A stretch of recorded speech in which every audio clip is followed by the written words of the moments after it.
నాడులో తెలంగాణ చౌరస్తా నుండి కలెక్టరేట్ వరకు ర్యాలీ నిర్వహించి ధర్నా నిర్వహించడం జరుగుతుంది.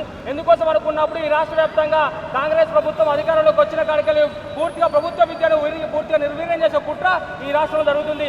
ముఖ్యంగా ప్రభుత్వ జూనియర్ కళాశాలలో ఉన్న విద్యార్థులకు ఈరోజు మధ్యాహ్న భోజనం అమలు చేస్తా అని చెప్పేసిన రేవంత్ రెడ్డి ఇంతవరకు కూడా ఈరోజు జూనియర్ కళాశాల విద్యార్థులకు మధ్యాహ్న భోజనం అమలు చేయలేని పరిస్థితి ఈ రాష్ట్రంలో కనిపిస్తుంది. అదేవిధంగా ప్రభుత్వ పాఠశాలలో విద్యార్థులకు ఈరోజు పొద్దున నాస్తా పెడతా అని చెప్పేసి అన్న ప్రభుత్వం ఇంతవరకు కూడా రాష్ట్ర వ్యాప్తంగా ఎక్కడ కూడా పూర్తిస్థాయిలో ప్రారంభించలేని పరిస్థితి ఈ రాష్ట్రంలో కనిపిస్తుంది. ముఖ్యంగా ఈ కాంగ్రెస్ ప్రభుత్వం అధికారంలోకి వచ్చిన తర్వాత విద్యారంగాన్ని పూర్తిగా ప్రశ్నించే కుట్ర ఈ రాష్ట్రంలో జరుగుతుంది.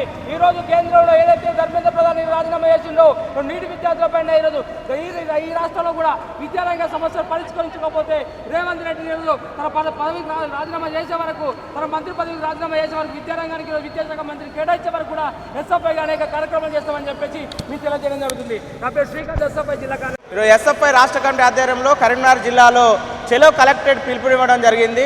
దీని ప్రధానమైన ఉద్దేశం ఏంటంటే ఈ రాష్ట్రంలో ఈరోజు విద్యారంగ సమస్యలను పరిష్కరించడంలో రాష్ట్ర ప్రభుత్వం పూర్తిగా వైఫల్యం చెందింది. ఎందుకంటే 2.5 సంవత్సరాలు పూర్తి చేసుకొని డిసెంబర్ అయితే 3వ సంవత్సరం ఈరోజు రాబోతున్నది. ఇప్పటివరకు ఈ రాష్ట్రంలో పేద బడుగు బలహీన వర్గ విద్యార్థులకు అందించిన స్కాలర్షిప్ ఫీజు రింబర్స్మెంట్ బకాయిలు విడుదల చేయడంలో రాష్ట్ర ప్రభుత్వం పూర్తిగా ఈరోజు జాప్యం చేస్తున్నది. ఎందుకు ఈ రాష్ట్ర ప్రభుత్వానికి పేద విద్యార్థులు అంటే ఈరోజు చిన్న చూపు? ఎందుకు విద్యార్థులకు ఇవ్వాల్సిన స్కాలర్షిప్లు విడుదల చేయలేదని ఎస్ఎఫ్ఐ అడుగుతున్నాం. మీ ప్రజాప్రతినిధులకు, మీ ఎమ్మెల్యేలకు, మీ మంత్రులకు ఒక నెల జీతం ఈరోజు పెండింగ్ ఉందని సందర్భంగా హెచ్చరిస్తున్నాం. తక్షణమే రాష్ట్ర వ్యాప్తంగా ఉన్న 10,500 స్కాలర్షిప్ ఫీజు రింబర్స్మెంట్ బకాయిలు విడుదల చేయాలి. ఈరోజు వివిధ శాఖల మంత్రులకేమో బడ్జెట్ వస్తుంది.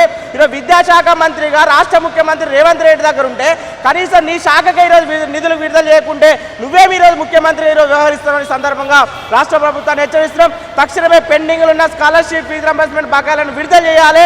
దాంతోపాటు విద్యాశాఖ దగ్గర నీ దగ్గర ఉంటే ఈరోజు విద్యాశాఖ మంత్రిగా ఫెయిల్ అయినావు. ఈరోజు విద్యార్థులను అవహేళన చేస్తున్నావు. ఈరోజు ఇంజనీరింగ్ విద్యార్థుల పైన ఈరోజు అనుచిత వ్యాఖ్యలు చేస్తున్నావు. నువ్వే విద్యాశాఖ మంత్రి. ఈరోజు విద్యాశాఖ అయినాక ఈరోజు ఇంటర్మీడియట్ ఫలితాలు విడుదల చేయడానికి రాలేదు, 10వ తరగతి ఫలితాలు విడుదల చేయడానికి రాలేదు. అంటే ఈ రాష్ట్రంలో విద్యాశాఖను పూర్తిగా ఈరోజు కాంగ్రెస్ ప్రభుత్వం నిర్వీర్యం చేస్తున్నది. ఈరోజు సంక్షేమ హాస్టల్ గురుకులాల విద్యార్థులు అనేక ఇబ్బందులు పడుతున్నారు. ఈరోజు పెరిగిన ధరలకు అనుగుణంగా మెస్ కాస్మెటిక్ ఛార్జీలు అమలు చేస్తలేరు. అర్ధాకలతో విద్యార్థులు తీవ్ర ఇబ్బందులు పడుతున్నారు. కాబట్టి అద్దె భవనాలతో కొనసాగుతున్న సంక్షేమ హాస్టళ్లకు, గురుకులాలకు సొంత భవనాలు నిర్మించే ఇవ్వాలని ఎస్ఎఫ్ఐ కరీంనగర్ జిల్లా కమిటీ, తెలంగాణ రాష్ట్ర కమిటీ డిమాండ్ చేస్తున్నది. అదేవిధంగా ఈ రాష్ట్రంలో ప్రభుత్వ పాఠశాలలు, ప్రభుత్వ విద్యారంగాన్ని పూర్తిగా నిర్వీర్యం చేయడానికి కోసం కాంగ్రెస్ ప్రభుత్వం పూనుకుంటుంది. 27,000 పాఠశాలను 4,000 పాఠశాలుగా కుదించే పరిస్థితి రాష్ట్రంలో పూనుకుంటుంది. కాబట్టి ఎస్ఎఫ్ఐ పోరాటాలకు సిద్ధమైంది. ఖబర్దార్ రేవంత్ రెడ్డి సర్కార్ తక్షణమే రాష్ట్రంలో ఉన్న విద్యారంగ సమస్యలను పరిష్కరించాలి. విద్యార్థుల యొక్క హక్కులను, విద్యారంగ సమస్యలు పరిష్కరించకుంటే ఎస్ఎఫ్ఐ ఆధ్వర్యంలో పోరాటాలు చేస్తామని సందర్భంగా హెచ్చరిస్తున్నాం.